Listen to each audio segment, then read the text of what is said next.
साथियों नमस्कार।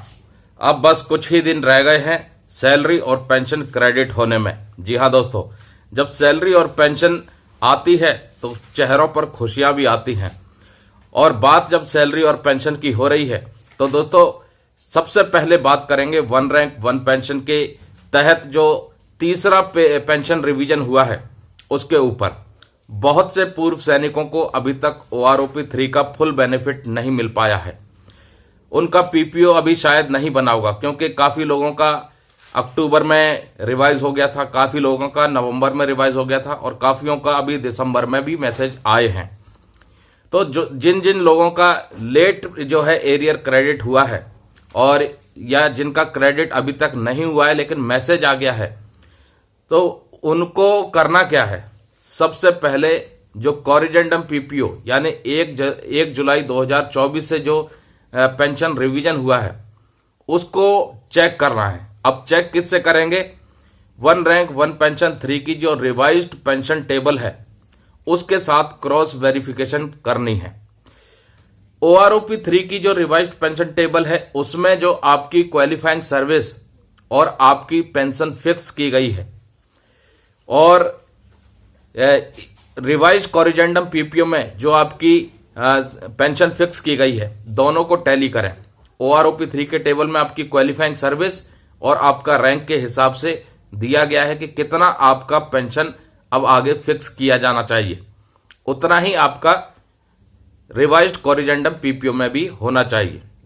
अगर कोई कमी पेशी है तो उसका ग्रीवेंस जरूर डालिए, अपने कॉरिजेंडम PPO को दुरुस्त कराइए। अब बात कर लेते हैं दोस्तों, सैलरी और पेंशन की बात हो रही है तो इसके रिवीजन की भी बात होनी चाहिए, क्योंकि समय भी वही है और माहौल भी वही है। क्योंकि कर्मचारी संगठनों की तरफ से बार बार सरकार के सामने गुहार लगाई जा रही है कि जल्द से जल्द 8वें वेतन आयोग का गठन किया जाए।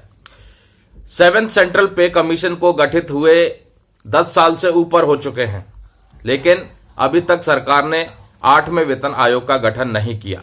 28 फरवरी 2014 को 7वां वेतन आयोग गठित हो गया था, जिसकी सिफारिशों को केंद्र सरकार ने तमाम केंद्रीय कर्मचारियों और पेंशन भोगियों के लिए 1 जनवरी 2016 से लागू किया था। यानी सेंट्रल गवर्नमेंट एम्प्लॉयज और पेंशनर्स की सैलरी और पेंशन जो रिवाइज हुई थी आखिरी बार, वो 1 जनवरी 2016 से रिवाइज हुई थी। और हर 10 साल के बाद सैलरी और पेंशन का रिवीजन होता है। तो अगला जो ड्यू बैठता है वो 1 जनवरी 2026 से है। लेकिन जहां पर 7वां वेतन आयोग 28 फरवरी 2014 को गठित हो गया था, उसी हिसाब से अगर 10 साल देखें तो 28 फरवरी 2024 को पूरे हो जाते हैं। अब 10 साल के ऊपर हो गया, अब तो दिसंबर खत्म होने वाला है और सरकार ने साफ जवाब दे दिया है कि 8th सेंट्रल पे कमीशन के गठन को लेकर के सरकार में कोई भी प्रस्ताव विचाराधीन नहीं है फिलहाल। और ये एक बड़ा सवाल खड़ा कर देता है कि अब आगे क्या होगा। क्या पे कमीशन बैठेगा ही नहीं, और नहीं बैठेगा तो सरकार क्या दूसरे फॉर्मूले के तहत सैलरी और पेंशन का रिवीजन करने वाली है? आखिर वो फॉर्मूला क्या होगा? और इसके ऊपर कई बार हमने वीडियो में भी चर्चा की है, कई बार कई मीडिया रिपोर्ट्स भी आ चुकी हैं, अलग अलग तरह की खबरें चल रही हैं, लेकिन अभी तस्वीर कुछ भी साफ नहीं है सरकार की तरफ से। तो क्या सैलरी और पेंशन का रिवीजन नहीं होगा? ऐसा तो नहीं होगा। कुछ ना कुछ दूसरा माध्यम या सरकार कुछ ना कुछ दूसरा सोच रही होगी। अब बात करें महंगाई की, तो पिछले 9-10 सालों में महंगाई बहुत ज्यादा बढ़ चुकी है। उसके मुकाबले में महंगाई भत्ता मात्र 53% मिला है, जो कि कम है। तो इसलिए सैलरी को प्रोटेक्ट करने के लिए जो महंगाई भत्ता और महंगाई राहत दिया जाता है, अब वो भी पर्याप्त नहीं बैठ रहा है और जरूरत पड़ रही है सैलरी और पेंशन रिवीजन की, ताकि जो एक्चुअल महंगाई है और जो गैप है महंगाई भत्ते का, उस गैप को फिलअप किया जाए सैलरी में संशोधित करके। और ये संशोधन होना जरूरी है ताकि सैलरी और पेंशन का रिवीजन हो और इससे कर्मचारियों और पेंशन भोगियों का जो स्टैंडर्ड ऑफ लिविंग है वो भी मेंटेन बना रहे, खास करके पेंशनर्स का, क्योंकि पेंशनर्स की जो सोर्स ऑफ इनकम है वो ऑलरेडी बहुत कम है। बहुत से पेंशनर ऐसे हैं जो पेंशन पर ही डिपेंड है।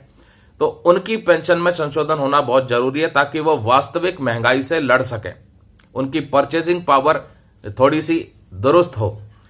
और इससे फायदा क्या होगा?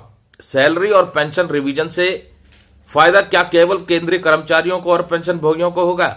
ऐसा नहीं है। इससे फायदा पूरे देश को होगा, देश की अर्थव्यवस्था को होगा। क्यों? क्योंकि अगर सैलरी और पेंशन बढ़ेगी तो कर्मचारियों की और पेंशन भोगियों की परचेजिंग पावर बढ़ती है, सामान खरीदने की जो क्षमता है वो बढ़ती है, कंज्यूमर स्पेंडिंग बढ़ती है और मार्केट में पैसा आता है। जो प्राइवेट सेक्टर्स की कंपनियां हैं, जो लोकल वेंडर्स हैं, उनके भी माल खरीदे जाते हैं और पैसे का आदान प्रदान होता है। तो जब मार्केट में पैसा घूमता है, सर्कुलेट होता है, इनफ्लो आता है, तो अर्थव्यवस्था को बल मिलता है। प्राइवेट सेक्टर्स की जो परफॉर्मेंस है उसमें भी सुधार होता है क्योंकि कंज्यूमर स्पेंडिंग बढ़ती है और अल्टीमेटली देश की सरकार का भी इसमें लाभ है क्योंकि टैक्स के रूप में उनके पास भी वापस वो पैसा आता है। तो जितनी ज्यादा सैलरी होगी उतना फायदा कर्मचारियों और पेंशन भोगियों को तो होगा ही होगा, देश के प्राइवेट सेक्टर्स के जो वेंडर्स हैं उनको भी होगा, कॉरपोरेट को भी होगा और टैक्स के माध्यम से सरकार को भी जो है फायदा होगा।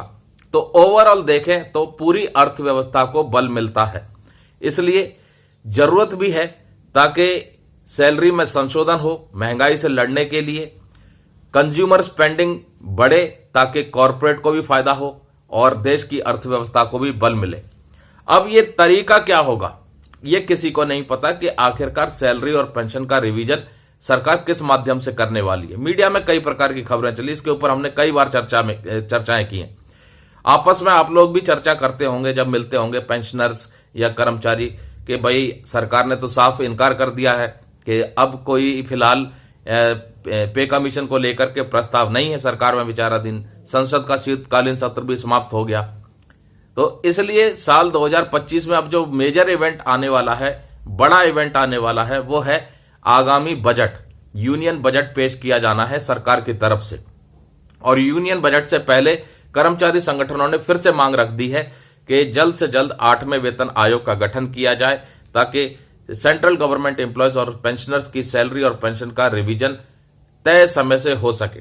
हर बार पे कमीशन लेट बैठता है और पे कमीशन के लेट बैठने से महंगाई की मार जो झेलनी पड़ती है वो कर्मचारियों को और पेंशन भोगियों को झेलनी पड़ती है क्योंकि रिवीजन तो होता है लेकिन वो काफी लंबे समय के बाद प्रोसेस में आता है और तब तक कर्मचारी और पेंशनर्स महंगाई की मार झेलते रहते हैं। इसलिए बार बार प्रयास किया जा रहा है, बार बार सरकार से गुहार लगाई जा रही है, अलग अलग संगठनों के माध्यम से पत्र भेजे जा रहे हैं कि जल्द से जल्द 8वें वेतन आयोग का गठन किया जाए सैलरी और पेंशन रिवीजन के लिए। वहीं मीडिया में कई प्रकार की खबरें चल रही हैं कि इस बार शायद दूसरा मैकेनिज्म सरकार इंट्रोड्यूस कर सकती है सैलरी और पेंशन रिवीजन के लिए। अब वो नया मैकेनिज्म क्या हो सकता है किसी को नहीं पता। पॉसिबिलिटीज हैं इस चीज की, ये संगठन भी मान रहे हैं, मीडिया में रिपोर्टिंग आ रही है। संगठन अपना विचार बना के चल रहे हैं कि हम 8th पे कमीशन का गठन होगा तो फिटमेंट फैक्टर 2.86 की मांग रखेंगे। अब फिटमेंट फैक्टर 2.86 अगर सरकार स्वीकार कर लेती है तो ये एक बहुत ही पॉजिटिव कदम होगा कर्मचारियों और पेंशन भोगियों के सैलरी और पेंशन के लिहाज से, क्योंकि 7th पे कमीशन में फिटमेंट फैक्टर 2.57 था और मिनिमम बेसिक पे जो तय कर दी थी वो 18,000 रुपए तय कर दी थी। अब फिटमेंट फैक्टर 2.86 पर अगर सरकार सहमत हो जाती है तो जो मिनिमम बेसिक पे 18,000 रुपए है वो बढ़कर के 51,000 रुपए के आसपास पहुंच जाएगी, जो कि एक बहुत ही बड़ा उछाल होगा। लेकिन इसकी संभावना मौजूदा सरकार से कम ही रखनी चाहिए क्योंकि सरकार भुगतान के मामले में काफी जो है डिले कर देती है और बहुत हद तक भुगतान भी नहीं करती है। और उसका सीधा उदाहरण है नोशनल इंक्रीमेंट और 18 महीने का महंगाई भत्ता और महंगाई राहत का एरियर जो बकाया है भुगतान के लिए। अब नोशनल इंक्रीमेंट जो है बकाया नहीं है लेकिन सरकार ने प्रोविजन लागू नहीं किया। जो सुप्रीम कोर्ट ने जजमेंट दिया था उस जजमेंट के आधार पर सरकार चाहती तो सभी पेंशनर्स के लिए एक नोशनल इंक्रीमेंट का बेनिफिट एक्सटेंड कर देती जो भी एलिजिबल पेंशनर थे, लेकिन सरकार ने ऐसा नहीं किया। जिन जिन लोगों ने कोर्ट का दरवाजा खटखटाया उनके लिए जो है सरकार ने अभी आदेश जारी किया है। हालांकि उल्टा एक रिव्यू पिटीशन और डाल दी है, उस रिव्यू पिटीशन के ऊपर शायद अगली सुनवाई फरवरी के महीने में है। अब सुप्रीम कोर्ट ने एक अंतरिम आदेश दिया है और उस अंतरिम आदेश के आधार पर सरकार ने भी अंतरिम जो है आदेश निकाल दिया है भुगतान के लिए। वो लेकिन लिमिटेड पेंशनर्स के लिए है, उसमें भी कंडीशंस रखी हुई है कि किन पेंशनर्स को नोशनल इंक्रीमेंट का बेनिफिट मिलेगा, अलग अलग कंडीशन है।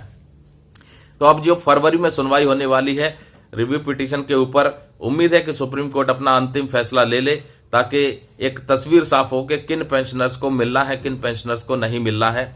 लेकिन ये मिलना सभी को चाहिए जिन्होंने भी पूरी 1 साल की सर्विस की है और बिना इंक्रीमेंट लिए 30 जून और 31 दिसंबर को वो रिटायर हो गए हैं। अब सरकार के ऊपर है क्या फैसला लेती है, लेकिन फिलहाल जो आर्थिक हित से जुड़े मुद्दे हैं सेंट्रल गवर्नमेंट एम्प्लॉयज और पेंशनर्स के, उन पर फिलहाल तो निराशा ही है सरकार की तरफ से, क्योंकि बहुत हद तक उम्मीद की थी कि 8th पे कमीशन का गठन साल 2024 के अंत तक हो जाएगा, लेकिन ऐसा नहीं हुआ और सरकार में कोई भी प्रस्ताव विचाराधीन नहीं है, जो कि एक बड़ा संकेत दे रहा है कि इस बार कुछ बड़ा बदलाव सैलरी और पेंशन रिवीजन के मामले में देखने को मिल सकता है। इसकी संभावनाएं भी व्यक्त की जा रही हैं। अब संभावनाएं किस फॉर्मूले पर जाके अटकती हैं ये किसी को नहीं पता, क्योंकि सरकार ने अभी कोई भी खुलासा नहीं किया है। तो फिलहाल 1 साल का वक्त और रह गया है अगले पे और पेंशन रिवीजन के लिए, जैसे कि हर 10 साल के बाद होता था। अब देखना यह है कि सरकार किस चीज पर फाइनल मोहर लगाती है, और उससे पहले यह देखना है कि आगामी बजट में क्या पे और पेंशन रिवीजन के लिए सरकार कोई प्रावधान लेकर के आ रही है, क्या कोई नया फॉर्मूला जो है सरकार उठाएगी, क्या इसका कोई इशारा मिलेगा, इस चीज के ऊपर नजर बनी रहेगी। तो दोस्तों उम्मीद करते हैं आज की चर्चा आपको अच्छी लगी होगी। कमेंट करके जरूर बताइएगा कि इस बार आपकी राय से क्या लगता है, आपके विचार से क्या लगता है, सरकार किस फॉर्मूले के तहत सैलरी और पेंशन का रिवीजन करेगी। क्या वो 8वां वेतन आयोग होगा या कोई दूसरा नया फॉर्मूला। नमस्कार, जय हिंद, जय भारत दोस्तों।